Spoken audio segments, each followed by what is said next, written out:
नमस्कार दोस्तों, मैं अर्पिता सिंह एबी न्यूज़ में आपका स्वागत करती हूँ।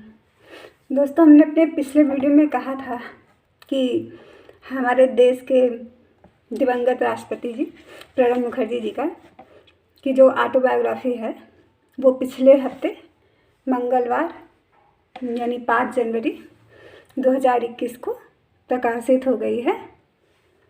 इसे रूपा पब्लिकेशन हाउस ने प्रकाशित करा है।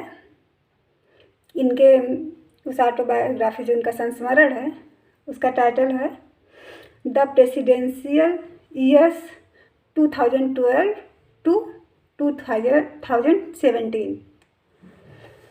दोस्तों, ये बुक आज हम इसी बुक के बारे में बात करेंगे क्योंकि हमने कहा था कि हम एक वीडियो ऐसा लाएंगे जिसमें हम सिर्फ उसी बुक के बारे में बात करेंगे। ये बुक इससे पहले ही चर्चा में आ गई थी, प्रकाशित होने से पहले ही, क्योंकि इस प्रकाशक कंपनी को मतलब प्रणब मुखर्जी जी के जो बेटे हैं अभिजीत मुखर्जी, उन्होंने पत्र लिखा था कि हम क्योंकि वो मेरे मतलब पिताजी थे तो इस वजह से मेरा अधिकार भी है, और अगर वो जीवित होते तो शायद वो भी यही करते कि जब तक हम उस पुस्तक को पूरी तरीके से ना पढ़ लें आप उसे प्रकाशित ना करें। लेकिन उसके बदले में उनकी बेटी यानी कि प्रणोदा की बेटी शर्मिष्ठा मुखर्जी ने भी ट्वीट करके ये बात सामने रखी कि नहीं, ये हमारे पिताजी का अपमान होगा। उस पुस्तक में जो भी लिखा है वो उनका निजी राय है और वो जनता के समक्ष रखना चाहते हैं, इसलिए उस पर रोक लगाने का या मतलब पढ़ के फिर उसे प्रकाशित करने का कोई मतलब नहीं है। और आफ्टर ऑल मतलब फुल एंड फाइनली बुक आ गई मार्केट में। अब हम उसमें बताते हैं क्या क्या लिखा है। उसके कुछ अंश हम लेके आए हैं जो कि हमें इम्पोर्टेंट लगे। प्रणोदा मतलब दोस्तों उन्हें प्रणोदा इसलिए बोला जाता है क्योंकि वो बंगाली थे, और बंगाली भाषा में दा को मतलब बड़ा भाई होता है, दा का मतलब। और वो काफ़ी वरिष्ठ नेता थे। उन्होंने करीब 45 वर्ष अपनी लाइफ के राजनीति को दिया, इसलिए उन्हें प्रणोदा से ही संबोधित किया जाता है। उन्होंने मनमोहन सिंह के बारे में लिखा है कि डॉक्टर मनमोहन सिंह जी मतलब प्रधानमंत्री जो बने, इसकी पेशकश इस पद के लिए मनमोहन सिंह जी की पेशकश सोनिया गांधी जी ने किया था, लेकिन नरेंद्र मोदी जी जनता के लोकप्रिय पसंद के रूप में देश के प्रधानमंत्री बने। वहीं फिर उन्होंने ये भी लिखा कि मतलब अपने इसी बुक में उसके बाद उन्होंने लिखा कि पहले कार्यकाल में ही मोदी सरकार अपनी प्राथमिक जिम्मेदारी भी ठीक से नहीं निभा पाई और संसद के सत्र ठीक से नहीं चले। पहले कार्यकाल के दौरान ही मोदी की कार्यशैली तानाशाही वाली थी। उस समय प्रणोदा राष्ट्रपति थे, जैसा कि उनके टाइटल से ही है कि द प्रेसिडेंशियल ईयर्स 2012 टू 2017। सत्र ठीक से नहीं चले। पहले कार्य का मतलब ये तानाशाही वाला था उनका रवैया। मैं सत्ता पक्ष और विपक्ष के बीच कटुतापूर्ण बहस के लिए सरकार के अहंकार और स्थिति को संभालने में उनकी अकुशलता को जिम्मेदार मानता हूँ। लेकिन विपक्ष भी अपनी जिम्मेदारी से बच नहीं सकता है, उसने भी गैर जिम्मेदाराना व्यवहार किया। प्रणोदा ने नोटबंदी को लेकर भी कहा, मतलब लिखा हुआ है उनकी बुक में कि 8 नवंबर 2016 को नोटबंदी के ऐलान से पहले हमसे उस विषय पर केंद्र सरकार ने कोई चर्चा नहीं की थी। नोटबंदी का कदम उठाने के बाद हमसे समर्थन मांगा गया था और नोटबंदी के कई उद्देश्य पूरे भी नहीं हो पाए हैं। प्रणब दा के पुस्तक में कई जगह कांग्रेस पार्टी को भी निशाना बनाया गया है। मतलब उन्होंने लोकतंत्र में जो अभिव्यक्ति की आज़ादी है वो उन्होंने उस सारी आज़ादी को उस बुक में समाहित करा है। और इनके बेटे अभिजीत मुखर्जी पूर्व सांसद हैं कांग्रेस के, लेकिन इसके बाद भी कांग्रेस के मतलब इस बुक के आने के बाद वहाँ उनके वरिष्ठ नेताओं का कहना है कि प्रणब दा ने अगर कुछ भी लिखा है तो वो एक वरिष्ठ नेता थे। तो हम पूरा बुक बिना पढ़े कोई भी टिप्पणी नहीं कर सकते, क्योंकि उन्होंने जो भी लिखा है किसी विशेष परिस्थिति में ही लिखा होगा, इसलिए उस बुक के बारे में कोई भी बात करना अभी सही नहीं होगा।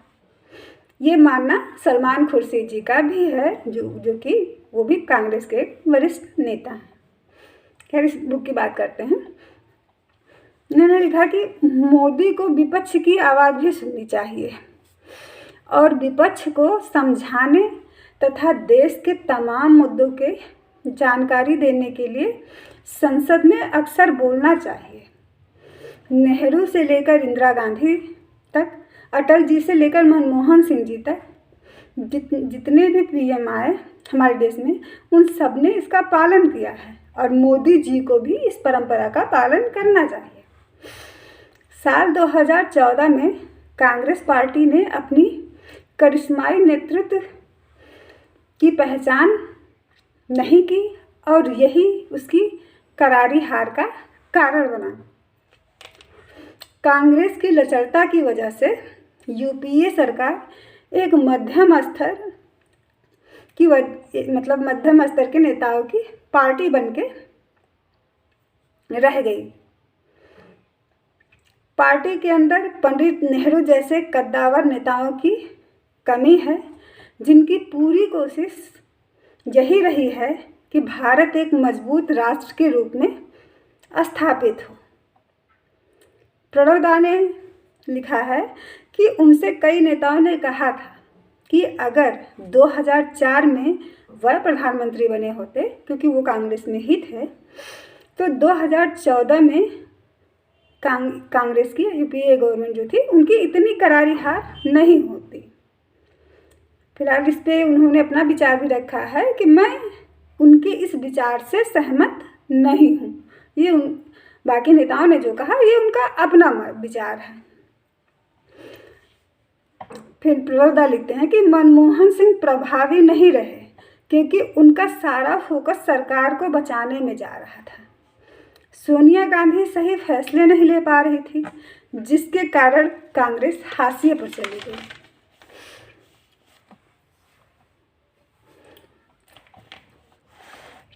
प्रणब दा ने यह संस्करण पिछले साल यानी 2020 में अपने निधन से पूर्व लिखा था।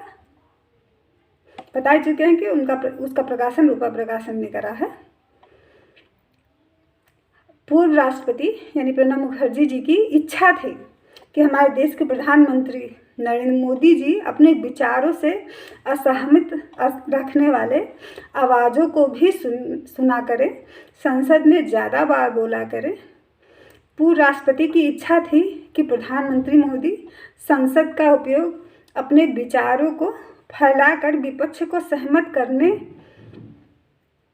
वाले तथा देश को सूचित करने वाले मंच की तरह करें।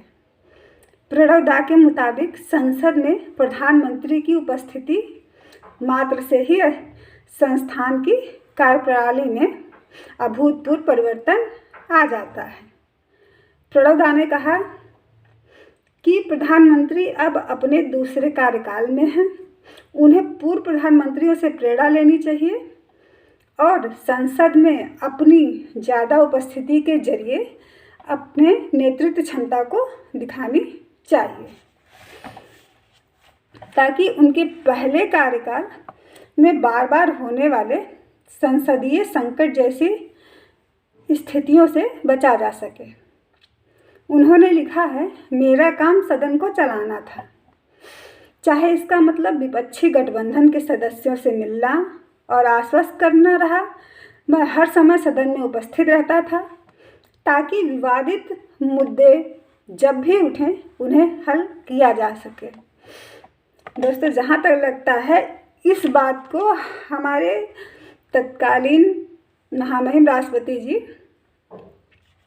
जो हैं उन्हें ये सीख लेनी चाहिए, रामनाथ कोविंद जी को, कि वो संसद में रहें ताकि जो भी मुद्दा आज, नहीं तो आज हमारा, जाहिर सी बात है, प्रणव दा जैसे नेताओं की और अनुभवों की कमी की वजह से ही आज हमारे देश का ये हाल है।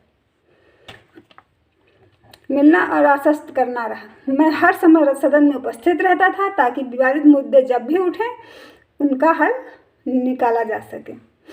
लेकिन प्रणव दा इस बात से निराश थे कि 2014 से 19 तक के अपने पहले कार्यकाल के दौरान संसद को सुचारू व समुचित कार्रवाई सुनिश्चित करने की अपनी प्राथमिक जिम्मेदारी निभाने में एनडीए सरकार असफल साबित हुई। प्रणव दा ने लिखा, मैं लगातार कहता रहा हूँ कि व्यवधान सरकार से ज़्यादा विपक्ष को नुकसान पहुँचाता है। हमने पहले भी बोला कि उन्होंने यही कहा था कि विपक्ष भी अपनी जिम्मेदारियों से बच नहीं सकता है, तो उन्होंने इसीलिए लिखा था ये बात। उन्होंने आगे लिखा भी है कि व्यवधान सरकार से ज़्यादा विपक्ष को नुकसान पहुंचाता है क्योंकि विघटनकारी विपक्ष सरकार को नीचा दिखाने का नैतिक अधिकार गंवा देता है। उन्होंने कहा, यह सरकार को अराजकता फैलाने के बहाने संसदीय सत्रों की सीमित करने का अनुचित लाभ भी देता है, इसीलिए संसद प्रॉपर नहीं चल पाता। पूर्व राष्ट्रपति ने कहा, शासन करने का नैतिक अधिकार प्रधानमंत्री में निहित है। प्रधानमंत्री और उनके प्रशासन के कामकाज में भी पूरे राष्ट्र समग्र स्थिति प्रतिबिंबित होता है। जहां उन्होंने ये भी लिखा कि जहां डॉक्टर मनमोहन सिंह गठबंधन को बचाने के लिए चिंतित रहते थे जो शासन पर भारी पड़ा, वहीं मोदी के पहले कार्यकाल के दौरान शासन की एक निरंकुश शैली को बढ़ावा मिला जो सरकार, विधायिका, न्यायपालिका के बीच कड़वे रिश्तों के तौर पर दिखाई दी। मुखर्जी ने कहा, इस संसार के इस सरकार के दूसरे कार्यकाल में ऐसे मुद्दों पर ज़्यादा बेहतर समझ है या नहीं, यह तो केवल आने वाला समय ही बताएगा। प्रणव दा ने यह भी कहा कि सरकार के लिए यह भी जरूरी है कि वह आबादी के उस तबके की मांगों और इच्छाओं को ध्यान में रखे जिन्होंने उसे वोट नहीं दिया है, क्योंकि सरकार मताधिकार की प्राथमिकता की परवाह किए बिना सभी वर्गों के लोगों का प्रतिनिधित्व करती है। इस संस्मरण में प्रणब मुखर्जी जी ने एक बहुत ही महत्वपूर्ण बात लिखी है अपनी बायोग्राफी में, ऑटोबायोग्राफी है जिनका, उसमें 11वां चैप्टर है जिसका शीर्षक है my prime ministers different styles different temperaments. इस शीर्षक के तहत उन्होंने लिखा है कि नेपाल में राजशाही और राणा के शासन के बाद राजा त्रिभुवन वीर विक्रम शाह ने नेहरू को यह प्रस्ताव दिया था कि नेपाल को भारत में विलय कर लिया जाए, यानी कि नेपाल को भारत का एक प्रांत बना दिया जाए। लेकिन तब तत्कालीन प्रधानमंत्री पंडित जवाहरलाल नेहरू जी ने इस प्रस्ताव को ठुकरा दिया था। हालांकि उन्होंने इस मुद्दे को बहुत ही कूटनीति से हैंडल किया था, लेकिन उन्होंने भारत में नेपाल को प्रांत नहीं बनाया, इसके लिए उन्होंने इनकार कर दिया। लेकिन प्रणब दा का मानना है कि अगर इंदिरा गांधी जी को ये मौका मिला होता नेपाल को भारत का हिस्सा बनाने का, तो वो इस मौके को हाथ से नहीं जाने देती और इस अवसर का लाभ इंदिरा गांधी उसी तरह से उठाती जैसा कि उन्होंने सिक्किम के साथ किया था। दोस्तों, प्रणब दा की जो संस्मरण है, ये जीवन उनके इसमें उनके जीवन के 45 साल के अनुभव समाहित हैं, राजनीतिक जीवन के।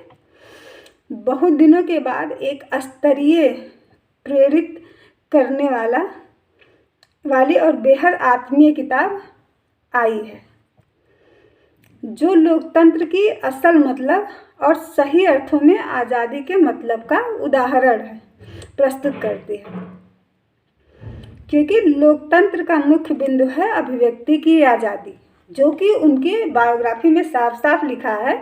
और इसी चीज़ को समीक्षा मुखर्जी ने भी कहा था कि उसमें हमारे पिताजी का उनका अपना राय है, उनके अनुभव हैं, इसलिए उसका कोई भी अंश हटाना उचित नहीं है। और प्रणब दा के पुस्तक का संदेश भी यही है कि खुलकर आप अपने विचार प्रकट करें और सही और गलत का भी मतलब पहचान रखें। असल लोकतंत्र यही होता है। और ये जिस समय पे आई है, उस समय पे हमारे देश की हालत बहुत ही बदतर है। हमारे यहाँ नागरिक और सरकार में ही नहीं भी बन रही है, तो बाकी से क्या बनेगी। तो हमें लगता है उन सभी को ये बुक एक बार पढ़नी चाहिए, उन्हें काफ़ी कुछ सीखने को मिलेगा। वो चाहे हमारे राष्ट्रपति जी हों या हमारे प्राइम मिनिस्टर जी हों या फिर हमारे प्रशासनिक अधिकारी या फिर आम जनता, इस बुक में सबके लिए कुछ ना कुछ है। और दोस्तों, रही बात किसान आंदोलन की, तो उसमें आप सभी जानते हैं सुप्रीम कोर्ट का फैसला आ चुका है। उन्होंने अनिश्चित काल के लिए इस पर रोक लगा दी है, लेकिन यहाँ पे 70% तो यही दिख रहा है कि ये कृषि कानून वापस नहीं होगा, क्योंकि उनकी जो पैनल है, जो उन्होंने 4 लोगों की कमेटी बनाई है, उसमें 3 तो पहले से ही कृषि कानून के पक्ष में हैं। यहाँ पे फिर से सुप्रीम कोर्ट ने वही किया जो सुशांत सिंह राजपूत ने किया था। लेकिन अब ये आपको निर्धारित करना है कि जब आपने सुप्रीम कोर्ट में केस सब चला गया, आपने उस पर भरोसा करा, सीबीआई जांच, उन्होंने वो तमाम सीबीआई, ईडी और नार्को सबको ला के रख दिया, मनी लॉन्ड्रिंग, और आपने विश्वास कर लिया कि हाँ रिजल्ट आ जाएगा। ऐसा नहीं है। अगर आप सच में चाहते हैं कि आपको न्याय मिले, आपका अधिकार मिले, तो आप किसान भाइयों के साथ अब भी खड़े रहें, क्योंकि अभी भी सुप्रीम कोर्ट की जो मंशा है, ये हमें कहने में शर्मिंदगी महसूस हो रही है, लेकिन फिर भी कहना पड़ा है, क्योंकि हमारा आज का जो समय है, हमारे देश में जो चल रहा है, इसलिए ऐसा कहना पड़ा है। इसलिए हम अपने सर्वोच्च न्यायालय के मंशा पे सवाल उठा रहे हैं कि वो शायद कुछ समय के लिए इस मुद्दे को टाल रही है, क्योंकि जब ये बिल आना ही नहीं है, जब किसान ये कह रहे हैं हम इस बिल को मान ही नहीं रहे, तो फिर उसके लिए कमेटी बिठाने की ज़रूरत क्या है। उन्हें तो फैसला लेना था और ये उनके अधिकार क्षेत्र में था, उसके बाद भी उन्होंने ऐसा किया, तो जाहिर सी बात है कि उनके इस पे मतलब उनकी नीयत पे, उनकी मंशा पे प्रश्न चिन्ह जरूर खड़े हो रहे हैं। और उधर सर्वोच्च न्यायालय को हमारी सरकार या विधायिका कभी भी सर्वोच्च न्यायालय से सर्वोपरि नहीं हो सकती, लेकिन उसके बाद भी हलफनामे में ये बात लिखी गई थी कि ये कृषि कानून लेना स्वीकार नहीं है। और किसी भी लोकतांत्रिक देश की सरकार को इस चीज़ का अधिकार नहीं है कि वो न्यायपालिका के सामने बिना किसी एविडेंस के ये बात कह दे। और जबकि ये सभी को पता है, और RIT जो विशेष सूचना अधिकार है, उसके हिसाब से भी NDTV में भी इन लोगों ने क्लियर किया था कि ये बिना किसानों के बात किए ये बिल पारित किया गया था। इसके बारे में आगे हम कल अपने वीडियो में बात करेंगे। अगर आपको हमारा वीडियो पसंद आया तो प्लीज़ आप इसे लाइक करिए, सब्सक्राइब भी करिए और शेयर भी करिए। जय हिंद, जय भारत।